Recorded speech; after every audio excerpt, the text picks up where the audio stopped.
Hello friends, welcome to my channel political and social issues. आज हम बात करेंगे प्रियम्बल के बारे में। आप देख सकते हैं कि यहाँ पर एम लक्ष्मीकांत की इंडियन पॉलिटी का कवर फ़ोटो है। ये इसलिए क्योंकि मैंने सारा कंटेंट ये बुक से लिया है। जो लोग आईएएस की प्रिपरेशन कर रहे हैं उनके लिए ये वीडियो बहुत यूज़फुल होने वाला है। ऑलमोस्ट सारी चीज़ें मैंने प्रियम्बल के बारे में कवर की हैं और ये वीडियो थोड़ा बड़ा होगा, इसलिए इसे मैंने 3 पार्ट में डिवाइड करके बनाया है। So let's start. Myself Priya Mishra. अगर आप मेरे चैनल पर न्यू हैं तो लाइक एंड सब्सक्राइब ज़रूर करिए और बेल आइकन को प्रेस करिए। इससे आपको मेरे द्वारा बनाए गए वीडियोस के नोटिफिकेशंस मिलते रहेंगे। ये प्रियम्बल चैप्टर के कीवर्ड्स हैं जिनको हम 3 वीडियोस में डिस्कस करने वाले हैं। Introduction, text of the preamble, ingredients of the preamble, keywords in the preamble, significance of the preamble, preamble as part of the constitution and amendability of the preamble. Introduction. सबसे पहले preamble को American constitution ने start किया था। फिर जब India को independence मिला इन 1947 तो इंडिया ने प्रियम्बल को अडॉप्ट किया। प्रियम्बल मीन्स इंट्रोडक्शन और preface of the constitution.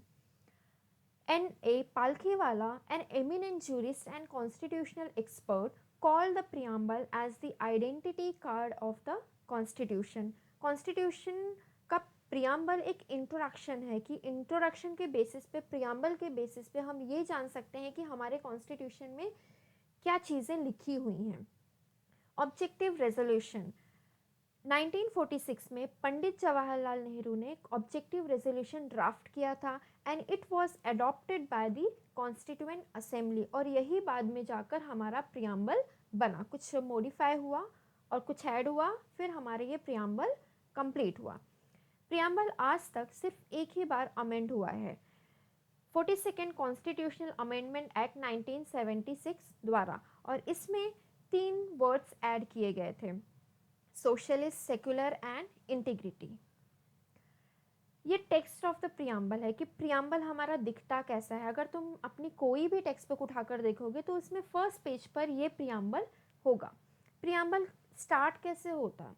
We the people of India. यहाँ पर आई नहीं लिखा है कि मैं नहीं हूँ, we the people of India, हम लोगों की बात हो रही है।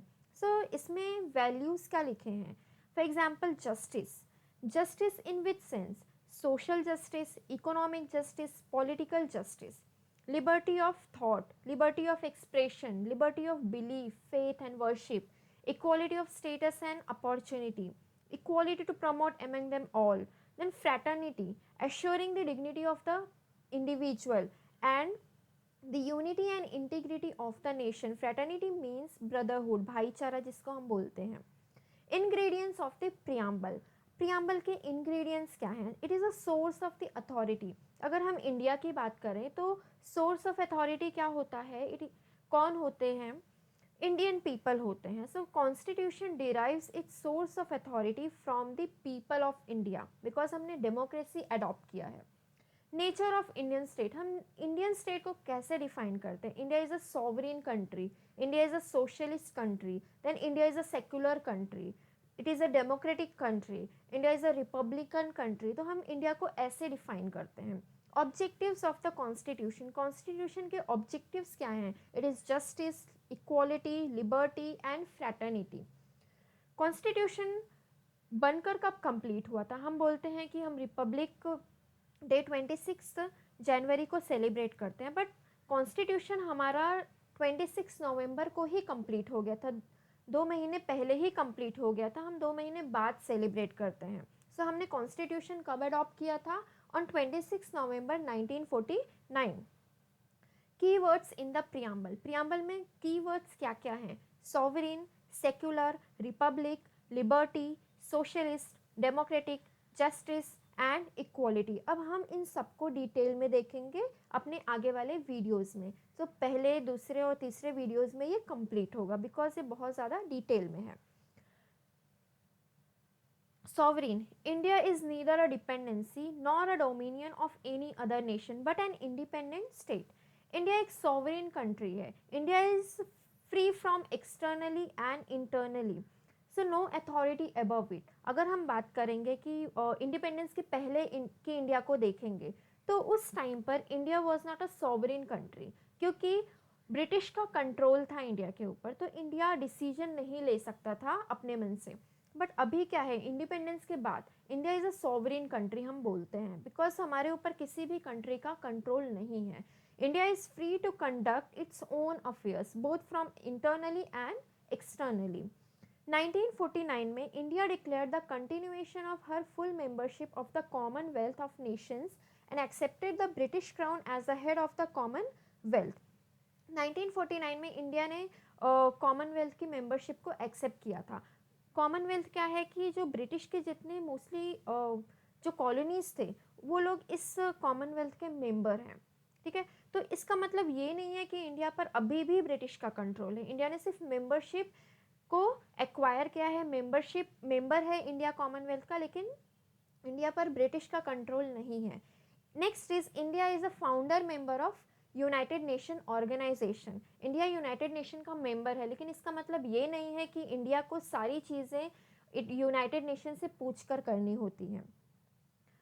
अगर आपको वीडियो से रिलेटेड कोई भी डाउट है तो please ask in the comment section.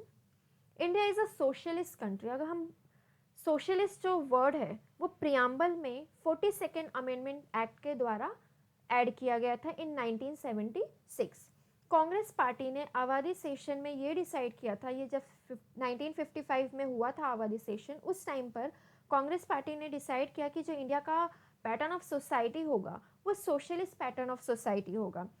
But उसमें भी थोड़ा डिफरेंस है। जैसे हम बात करेंगे democratic socialism and communistic socialism, तो हमने डेमोक्रेटिक सोशलिज्म अडॉप्ट किया है। डेमोक्रेटिक सोशलिज्म का मीनिंग क्या होता है? It holds faith in a mixed economy. Mixed economy means we have adopted public and private sector, दोनों को हमने adopt किया है and it is coexist side by side. But अगर हम बात करते हैं कम्युनिस्टिक सोशलिज्म तो उनमें सबसे ज़्यादा रोल पब्लिक सेक्टर का होता है and they have abolished private sector. उन्होंने टोटली प्राइवेट सेक्टर को अबॉलिश कर दिया है।